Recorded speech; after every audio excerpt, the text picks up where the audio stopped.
Friends, நம்ம favourite சீரியலில் அடுத்து என்ன சுவாரஸ்யமாக நடந்துச்சுன்னு பார்த்தீங்கன்னா, நம்ம இனியா மேலே ரொம்பவே கொலவெறி தனத்தில் இருக்காங்க இந்த மாயா, அதுக்கப்புறம் அந்த எம்எல்ஏ, அதுக்கப்புறம் இந்த சேர்மன். இவங்க மூணு பேர் இருக்கிற கொலை வெறிக்கு அவளை கோட்டு தள்ளுறது தான் ஒரே வெளி. இவ்வளோ நாள் அவளை விட்டு வச்சதே பெரிய விஷயம். இதுக்கு மேலே அவளை விட்டு வச்சோம் அதுக்கப்புறம் நம்ம சரியான கொலையாயிடுவோம் அப்படின்னு சொல்லிட்டு பயங்கரமான முடிவத்தை இவங்க வந்துட்டு என்ன பண்ணுறாங்கன்னா, அவளை வச்சு கடத்திடலாமா, இல்லை அவளை ரயிலில் வச்சு சாத்தி வச்சிடலாமா, இல்லைன்னா அவளை காரில் அடிச்சு கொண்டுடலாமா அப்படின்னு சொல்லிட்டு 1008 விதத்தில் அவங்க யோசிக்கிறாங்க. அதில் இன்னொன்று யோசிக்கணும் வந்தது என்னன்னு பார்த்தீங்கன்னா, அவளை கடத்தினாலும் வேற ஏதாச்சும் பண்ணாலும் அவளை மேலே நம்ம கையை வச்சாலும் நம்ம வந்து மாட்டிக்குவோம். அந்த விக்ரம் கிட்ட அநியாயமாக அடிபட்டு போகிறோம். அதனால் நான் என்ன சொல்கிறேன்னா, அவளை காரை வச்சு இடிச்சிட்டு தூரமாக போயிட்டு சொல்லலாம், இல்லை லாரியை வச்சு இடிச்சிடலாம். அதுக்கப்புறம் அவளை வந்து எதுவுமே பண்ண முடியாது.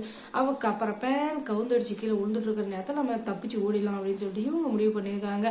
அடோடா, ஏன்டா அவங்களுக்கு இந்த மாதிரி ஒரு கொலவெறி அப்படின்னு சொல்லிட்டு நம்ம பார்த்தா அவங்களுடைய கொலவெறி ஃபுல்லாகவே நம்ம இனியா மேலே தான் இருக்குது. இனியாவை போட்டு தள்ளுறது தான் ஒரே பிளானிங். ஏன்னா அவள் இருக்கிற தைரியத்தினால தான், அவள் கொடுக்குற இதனால தான் இந்த விக்ரம் வந்துட்டு பயங்கரமாக ஆடினுங்கிறான்.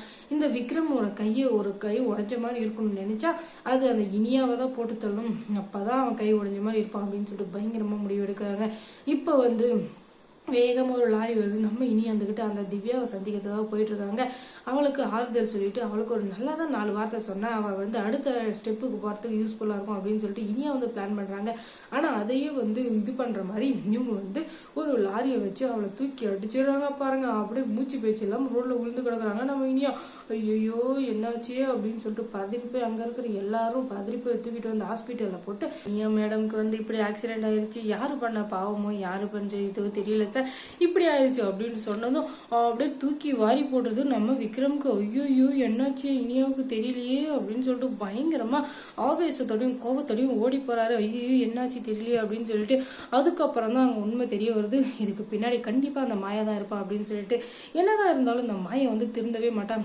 இத்தனை பேரை நம்ம என்கவுண்டர் பண்ணியிருக்கோம், இத்தனை பேரை கடத்தி வச்சிருக்கோம், ஆனாலும் இவ திருட்டு வேலையை மட்டும் விடவே மாட்டாரா. இவளுக்கு எத்தனை சரியான பாடம் கற்றுக் கொடுக்கணும் அப்படின்னு சொல்லிட்டு பயங்கரமா பிளான் பண்றாரு நம்ம விக்ரம்.